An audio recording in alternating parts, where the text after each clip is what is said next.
മലയാളികൾ ഇപ്പോൾ ഏറെ പ്രതീക്ഷയോടെ കാത്തിരിക്കുന്ന സിനിമകളിൽ ഒന്നാണ് തുടരും. പ്രഖ്യാപനം മുതൽ തന്നെ വലിയ ശ്രദ്ധ നേടിയ സിനിമയാണ് ഇത്. മോഹൻലാൽ നായകനാകുന്ന ഈ സിനിമ സംവിധാനം ചെയ്യുന്നത് തരുൺ മൂർത്തിയാണ്. സൗദി വെള്ളക്ക, ഓപ്പറേഷൻ ജാവ എന്നീ സിനിമകൾക്ക് ശേഷം സംവിധായകൻ തരുൺ മൂർത്തി ഒരുക്കുന്ന സിനിമ എന്ന രീതിയിലും തുടരും ശ്രദ്ധിക്കപ്പെടുന്നു. മാസ് ഹീറോ കഥാപാത്രങ്ങളിൽ നിന്ന് ഇടവേളയെടുത്ത് മോഹൻലാൽ ഒരു സാധാരണക്കാരനായി എത്തുന്നു എന്ന പ്രത്യേകതയും ഉണ്ട്. വർഷങ്ങൾക്ക് ശേഷം പ്രേക്ഷകരുടെ ഇഷ്ട ജോഡികളായ മോഹൻലാലും ശോഭനയും ഒന്നിക്കുന്നു എന്ന പ്രത്യേകതയും ഈ ചിത്രത്തിനുണ്ട്. ഈ ഇടയായിരുന്നു സിനിമയിലെ കൺമണി പൂവേ എന്നാരംഭിക്കുന്ന ഗാനം പുറത്തിറങ്ങിയത്. ഇപ്പോൾ ഒരു അഭിമുഖത്തിൽ ഈ പാട്ടിനെ കുറിച്ച് പറയുന്ന സംവിധായകൻ തരുൺ മൂർത്തി എത്തുകയാണ്. മോഹൻലാൽ ശോഭന ടീം ഒന്നിക്കുന്ന സിനിമ ഒരുക്കാനായി ഇറങ്ങുമ്പോൾ തന്നെ ചിത്രത്തിലെ പാട്ടുകളെ കുറിച്ച് ആലോചിച്ചിരുന്നു. പ്രേക്ഷകർ നെഞ്ചോട് ചേർത്ത് വെക്കുന്ന ഗാനങ്ങൾ ഉണ്ടാകണമെന്ന് മനസ്സിലുറപ്പിച്ചു. ലാലേട്ടനെയും ശോഭന ചേച്ചിയും ഇഷ്ടപ്പെടുന്ന പ്രേക്ഷകരെ മുന്നിൽ കണ്ടുകൊണ്ട് പാട്ടൊരുക്കണമെന്നാണ് ജേക്സിനോട് പറഞ്ഞത്. ബില്യൺ വ്യൂസ് ഉണ്ടാകുന്നതോ ട്രെൻഡിങ്ങിൽ ഒന്നാമതെത്തുന്നതോ ആയ ഗാനമല്ല, മറിച്ച് പഴയ പ്രണയ ജോഡികളെ ബിഗ് സ്ക്രീനിൽ കാണുമ്പോൾ പ്രേക്ഷകർ കേൾക്കാൻ കൊതിക്കുന്ന സംഗീതം സൃഷ്ടിക്കണമെന്നാണ്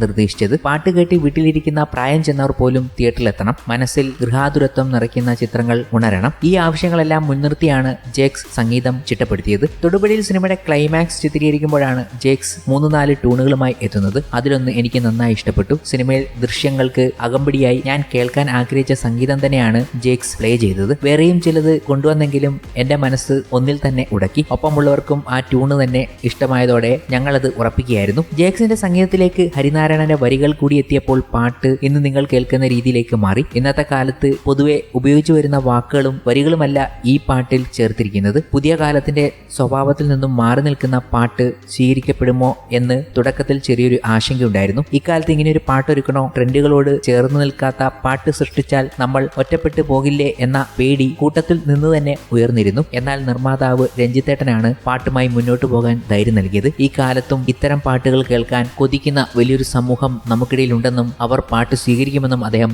ഉറപ്പിച്ചു പറഞ്ഞു. ആ വാക്കുകൾ നൽകിയ ഊർജം ചെറുതായിരുന്നില്ല. പാട്ടിറങ്ങിയതോടെ എല്ലായിടത്തു നിന്നും അഭിനന്ദന പ്രവാഹമാണ്. പടമിറങ്ങിയ ആഘോഷത്തോടെയാണ് പ്രേക്ഷകർ പാട്ടിനെ സ്വീകരിക്കുന്നത്. ലാലേട്ടൻ അവതരിപ്പിക്കുന്ന ഡ്രൈവർ ഷൺമുഖൻ, ശോഭന ചേച്ചിയുടെ കഥാപാത്രം ലളിത, മകൻ മകൾ, കറുത്ത അംബാസഡർ കാർ എന്നിവരടങ്ങുന്ന കുടുംബത്തെ പ്രേക്ഷകർക്ക് മുന്നിൽ എത്തിക്കുക എന്നതാണ് പാട്ടിലൂടെ ഞങ്ങൾ ഉദ്ദേശിച്ചിരുന്നത്. ഷൺമുഖന്റെയും ലളിതയുടെയും കുടുംബത്തിന്റെ വികാരങ്ങളാണ് സിനിമ പങ്കുവയ്ക്കുന്നത്. പാട്ടിലൂടെ അവരുടെ കുടുംബത്തെ പ്രേക്ഷകർക്ക് മുന്നിലെത്തിക്കാൻ ഞങ്ങൾക്ക് കഴിഞ്ഞു. തരുൺമൂർത്തിയുടെ വാക്കുകൾ ഇതായിരുന്നു. മലയാള സിനിമയിൽ നിന്നും അകന്നുപോയ കാഴ്ചകളെ തിരിച്ചു കൊണ്ടുവരാനാണ് ഈ പാട്ടിലൂടെ ശ്രമിച്ചിരിക്കുന്നത്. ഇരാറ്റുപേട്ട പാലയിലാണ് എന്റെ വീട്, അമ്മ വീട് ആലപ്പുഴയിലും. ഇവിടങ്ങളിലൂടെ മുമ്പ് ബസ്സിൽ യാത്ര ചെയ്യുമ്പോൾ മനസ്സിൽ സന്തോഷം നൽകുന്ന ഒരുപാട് പാട്ടുകൾ ഞാൻ കേട്ടിട്ടുണ്ട്. നാടിന്റെ ഗ്രാമീണതയും പച്ചപ്പും മനസ്സിൽ പെയ്തിറങ്ങുന്ന ഈണങ്ങൾ നാടൊരു നൊസ്റ്റാൾജിയായി മാറുന്ന മാജിക് പാട്ടിലൂടെ അനുഭവിച്ചറിഞ്ഞിട്ടുണ്ട് എന്ന് ജേക്സ് പുജോയ് പറഞ്ഞു തുടങ്ങിയാണ്. അവയെ പുനഃസൃഷ്ടിക്കാനാണ് ശ്രമിച്ചത്. കുളിരും സന്തോഷവും സമ്മാനിച്ച ഗാനമെന്നെല്ലാം ചിലർ പറയുന്നത് കേൾക്കുമ്പോൾ എനിക്ക് അഭിമാനം തോന്നുന്നുണ്ട്. മോനെ നന്നായിട്ടുണ്ട് എന്ന ലാലേട്ടന്റെ പ്രതികരണം സന്തോഷം ഇരട്ടിയാക്കി. സിനിമയുടെ ഭാഗമായുള്ള 2 മെലഡികൾ കൂടി ഉടൻ റിലീസ് ചെയ്യും. ലാലേട്ടൻ അവതരിപ്പിക്കുന്ന ഷൺമുഖന്റെ ഓർമ്മകളിലൂടെയാണ് കഥ പലപ്പോഴും സഞ്ചരിക്കുന്നത്. അതിന് കൂട്ടായി പാട്ടുകളെത്തും. തമിഴ് സംസ്കാരത്തോട് ചേർന്ന് നിൽക്കുന്ന കൊണ്ടാട്ടം പാട്ട് പ്രേക്ഷകർക്ക് ആഘോഷിക്കാനുള്ള വക നൽകുമെന്നാണ് പ്രതീക്ഷ. മുരുകഭക്തനായ ഷൺമുഖനെ മുൻനിർത്തിയുള്ള ഒരടിപൊളി പാട്ടാണ് കൊണ്ടാട്ടം. സർപ്രൈസുകൾ ചിലത് വേറെയുമുണ്ട്. അതെല്ലാം പടമിറങ്ങുമ്പോൾ നിങ്ങളിലേക്ക് എത്തും. ജേക്സ് ബിജോയ് പറഞ്ഞ വാക്കുകളും ഏറെ ശ്രദ്ധിക്കപ്പെട്ടു.